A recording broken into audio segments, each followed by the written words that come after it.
नमस्कार। इस YouTube channel में आपका स्वागत है। तो आज हम एक नई कहानी के साथ शुरुआत करते हैं, जिस कहानी का नाम है परिंदे। आशा है आप सब अच्छे होंगे। तो चलिए बिना देर किए हम अपनी कहानी को आगे बढ़ाते हैं। अंधेरे गलियारे में चलते हुए लतिका ठिठक गई। दीवार का सहारा लेकर उसने लैंप की बत्ती बढ़ा दी। सीढ़ियों पर उसकी छाया एक बेडौल खटी फटी आकृति खींचने लगी। 7 नंबर कमरे में लड़कियों की बातचीत और हंसी ठहाकों का स्वर अभी तक आ रहा था। लतिका ने दरवाज़ा खटखटाया। शोर अचानक बंद हो गया। कौन है?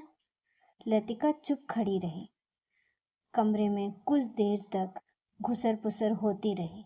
फिर दरवाजे की छिटकनी के खुलते खुलने का स्वर आया। लतिका कमरे की देहरी से कुछ आगे बढ़ी। लैंप की झपकती लौ में लड़कियों के चेहरे सिनेमा के पर्दे पर ठहरे हुए क्लोजअप की भांति उभरने लगे। कमरे में अंधेरा क्यों कर रखा है? लतिका ने स्वर में हल्की सी झिड़की का आभास था। लैंप में तेल ही खत्म हो गया मैडम। यह सुधा का कमरा था, इसलिए उसे ही उत्तर देना पड़ा।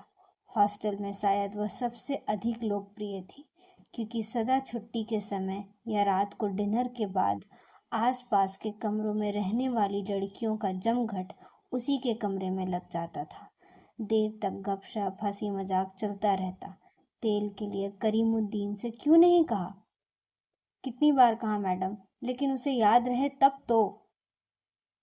कमरे में हंसी की फुहार एक कोने से दूसरे कोने तक फैल गई। लतिका के कमरे में आने से अनुशासन की जो घुटन घिर आई थी, वह अचानक बह गई। करीमुद्दीन हॉस्टल का नौकर था। उसके आलस और काम में टाल मटोल करने के किस्से हॉस्टल की लड़कियों में पीढ़ी दर पीढ़ी चले आते थे। लतिका को हठात कुछ स्मरण आया। अंधेरे में लैंप घुमाते हुए चारों ओर निगाहें दौड़ाई। कमरे में चारों ओर घेरा बनाकर वे बैठी थी, पास पास एक दूसरे से सटकर। सबके चेहरे परिचित थे, किंतु लैंप के पीली मध्यम प्रकाश में मानो कुछ बदल गया था, या जैसे वह उन्हें पहली बार देख रही थी। जूली, अब तक तुम इस ब्लॉक में क्या कर रही हो? जूली खिड़की के पास पलंग के सिरहाने बैठी थी। उसने चुपचाप आंखें नीची कर ली। लैंप का प्रकाश चारों ओर से सिमटकर उस केवल एक चेहरे पर गिर रहा था। नाइट रजिस्टर पर दस्तखत कर दिए? हाँ मैम। फिर? लतिका का स्वर खड़ा हो आया। जूली सकुचाकर खिड़की से बाहर देखने लगी। जब से लतिका स्कूल में आई है, उसने अनुभव किया है कि हॉस्टल के इस नियम का पालन डांट फटकार के बावजूद नहीं होता। मैडम, कल से छुट्टियां शुरू हो जाएंगी, इसलिए आज रात हम सब ने मिलकर। और सुधा पूरी बात न कहकर हेमंती की ओर देखते हुए मुस्कुराने लगी। हेमंती के गाने का प्रोग्राम है, आप भी कुछ देर बैठिए ना। लड़की को उलझन सी मालूम हुई। इस समय यहाँ आकर इनके मेज को किरकिरा कर दिया।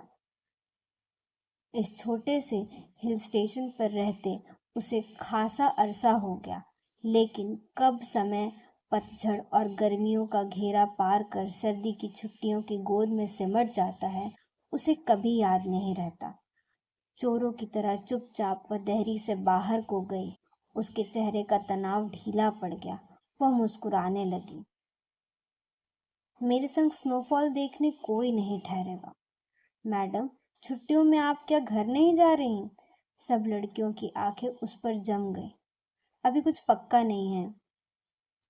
I love the snowfall. Latika को लगा कि यही बात उसने पिछले साल भी कही थी, और शायद पिछले से पिछले साल भी। उससे लगा मानो लड़कियां उसे संदेह की दृष्टि से देख रही हों, मानो उन्होंने उसकी बात पर विश्वास नहीं किया। उसका सिर चकराने लगा, मानो बादल का स्याह झुरमुट किसी अनजाने कोने से उठकर उसे अपने में डुबा लेगा। वह थोड़ा सा हंसी, फिर धीरे से उसने सर को झटक दिया। जूली, तुमसे कुछ काम है। अपने ब्लॉक में जाने से पहले मुझे मिल लेना। Well, good night. लतिका ने अपने पीछे दरवाज़ा बंद कर दिया। Good night madam, good night madam, good night. गलियारे की सीढ़ियां ना उतरकर लतिका रेलिंग के सहारे खड़ी हो गई। लैंप की बत्ती को नीचे घुमाकर कोने में रख दिया। बाहर धुंध की नीली तहें बहुत घनी हो चली थी।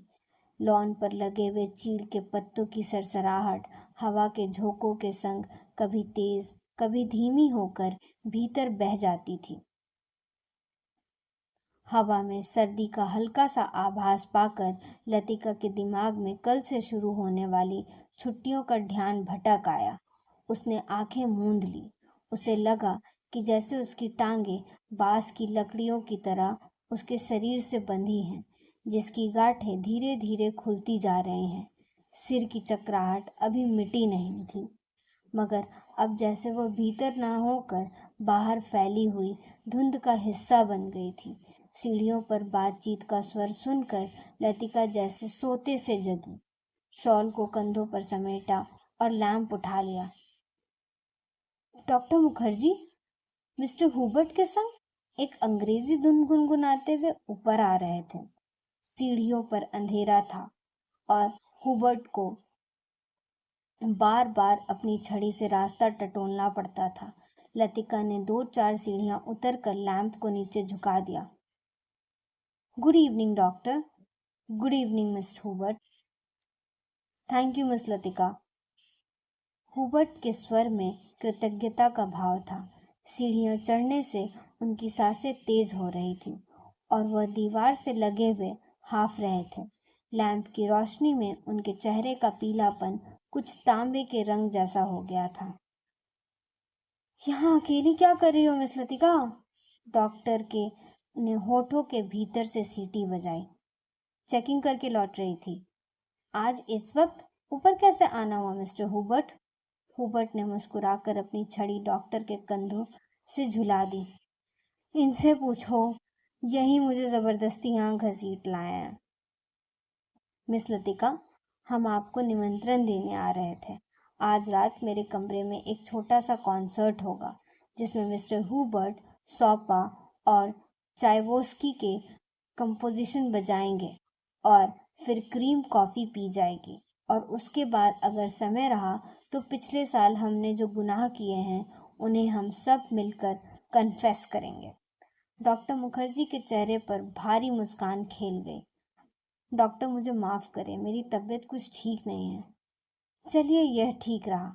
फिर तो आप वैसे भी मेरे पास आती। डॉक्टर ने धीरे से लतिका के कंधों को पकड़कर अपने कमरे की तरफ मोड़ दिया। डॉक्टर मुखर्जी का कमरा ब्लॉक के दूसरे सिरे पर छत से जुड़ा हुआ था। वह आधे बर्मी थे, जिसके चिन्ह उनकी थोड़ी दबी हुई नाक और छोटी छोटी चंचल आंखों से स्पष्ट थे। बर्मा पर जापानियों का आक्रमण होने के बाद वह इस छोटे से पहाड़ी शहर में आ बसे थे। प्राइवेट प्रैक्टिस के अलावा वो कॉन्वेंट स्कूल में हाइजीन फिजियोलॉजी भी पढ़ाया करते थे और इसलिए उन्होंने स्कूल के हॉस्टल में ही एक कमरा रहने के लिए दे दिया गया था। कुछ लोगों का कहना था कि बर्मा से आते हुए रास्ते में उनकी पत्नी की मृत्यु हो गई, लेकिन इन संबंध में निश्चित रूप से कुछ नहीं कहा जा सकता, क्योंकि डॉक्टर स्वयं कभी अपनी पत्नी की चर्चा नहीं करते। बातों के दौरान डॉक्टर अक्सर कहा करते थे, मरने से पहले मैं सिर्फ एक दफ़ा बर्मा जरूर जाऊंगा, और तब एक क्षण के लिए उनकी आंखों में एक नमी सी छा जाती। लतिका चाहने पर भी उनसे कुछ पूछ नहीं पाती थी। उसे लगता कि डॉक्टर नहीं चाहते कि कोई अतीत के संबंध में उनसे कुछ भी पूछे या सहानुभूति दिखाए। दूसरे ही क्षण अपनी गंभीरता को दूर करने के लिए ठेलते हुए वो हंस पड़ते, एक सूखी बुझी हुई हंसी। होमसिकनेस की एक ऐसी बीमारी होमसिकनेस की एक ऐसी बीमारी जिसका इलाज किसी डॉक्टर के पास नहीं है। छत पर मेज कुर्सियां डाल दी गई और भीतर कमरे में परकोलेटर में कॉफ़ी का पानी चढ़ा दिया गया। सुना है अगले 2-3 वर्षों में यहाँ पर बिजली का इंतजाम हो जाएगा। डॉक्टर ने स्प्रिट लैंप जलाते हुए कहा। यह बात तो पिछले 10 सालों से सुनने में आ रही है। अंग्रेजों ने भी कोई लंबी चौड़ी स्कीम बनाई थी, पता नहीं उसका क्या हुआ, हुबर्ट ने कहा। वह आराम से कुर्सी पर लेटा हुआ बाहर लॉन की ओर देख रहा था। लतिका कमरे से 2 मोमबत्तियां ले गई, मेज के दोनों सिरों पर टिकाकर उन्हें जला दिया। छत का अंधेरा मोमबत्ती की फीकी रोशनी के इर्द गिर्द सिमटने लगा। एक घनी नीरवता चारों ओर घिरने लगी। हवा में चीड़ के वृक्षों की साएं साएं दूर तक फैली पहाड़ियों और घाटियों में सीटियों की गूंज सी छूटती रही। इस बार शायद बर्फ जल्दी गिरेगी। अभी से हवा में एक सर्द खुशकी सी महसूस होने लगी है। डॉक्टर का सिगार अंधेरे में लाल बिंदी सा चमक रहा था। पता नहीं मिस वुड को स्पेशल सर्विस का गोरख धंधा क्यों पसंद आता है। छुट्टियों में घर जाने से पहले क्या यह जरूरी है कि लड़कियां फादर एलमंड का सरमन सुने? हुबर्ट ने कहा। डॉक्टर को फादर एलमंड एक आंख नहीं सुहाते थे। लतिका कुर्सी पर आगे झुककर प्यालों में कॉफियां उड़ेलने लगी। हर साल स्कूल बंद होने के दिन यही 2 प्रोग्राम होते हैं, चैपल में स्पेशल सर्विस और उसके बाद दिन में पिकनिक। लतिका को पहला साल याद आया जब डॉक्टर के संग पिकनिक के बाद वह क्लब गई थी। डॉक्टर बार में बैठे थे। बार रूम कुमाऊं रेजिमेंट के अफसरों से भरा हुआ था। कुछ देर तक बिलियार्ड का खेल देखने के बाद जब वह वापस बार की ओर आ रहे थे तब उसने दाईं ओर क्लब की लाइब्रेरी में देखा, मगर उसी समय डॉक्टर मुखर्जी पीछे से आ गए थे। मिस लतिका, यह मेजर गिरीश नेगी हैं। बिलियार्ड रूम से आते हुए हंसी ठहाकों के बीच वह नाम दब सा गया था। वह किसी किताब के बीच में उंगली रखकर लाइब्रेरी की खिड़की से बाहर देख रहा था। हेलो डॉक्टर, वह पीछे मुड़ा। तब उस क्षण